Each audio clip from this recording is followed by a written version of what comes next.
Scott Greenberg. Oh. Okay, my stop now is Convergence Zone Cellars, and definitely the Convergence Zone has descended on Seattle.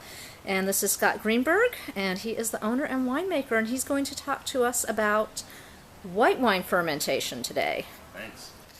So with white wines, what we do is we press the grapes right away rather than let them sit on the skins as you might with red wine making or rosé wine making.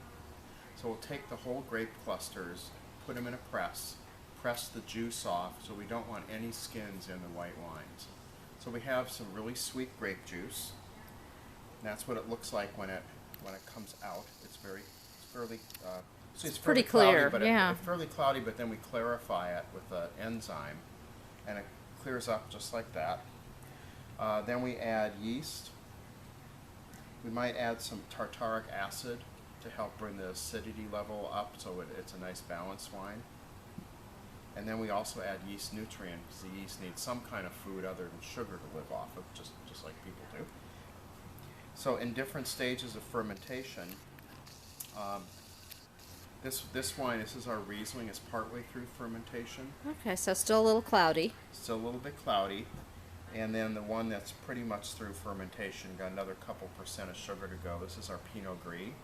You can see it's clarified a little bit, but it's still a bit cloudy, and we'll clarify that and filter the wine before it goes into bottle.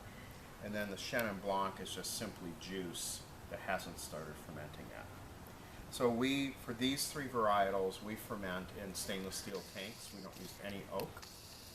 Other varietals, like some Chardonnays, maybe some Roussins, you can ferment in oak barrels, whether they're new barrels or neutral, but we just choose to do it in stainless steel tanks. For white wines, I'd like most of my white wines in stainless steel. That's my palate. Yeah, and they come out a bit crisper, and I think you can maintain the fruit and the aromas a little bit better, the fruit flavors and aromas in white wine. And the other thing you can do is you can control the temperature.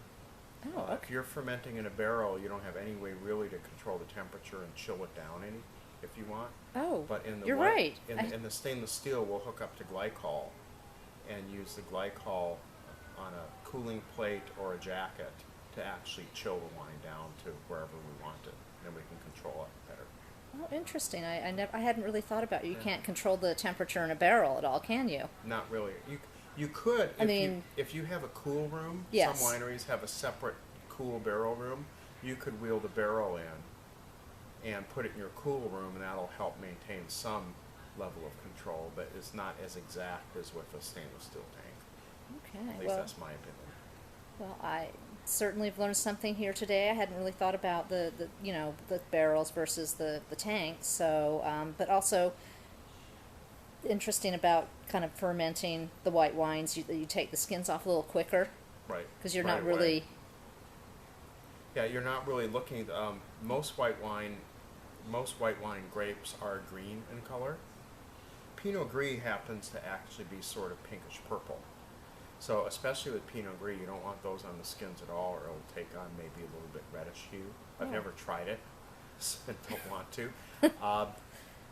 But most juice out of even red grapes is clear to begin with.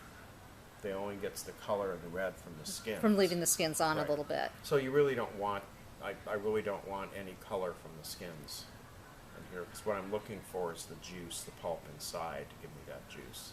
And then also, not having it on the skins reduces the amount of tannin that might come from the skins.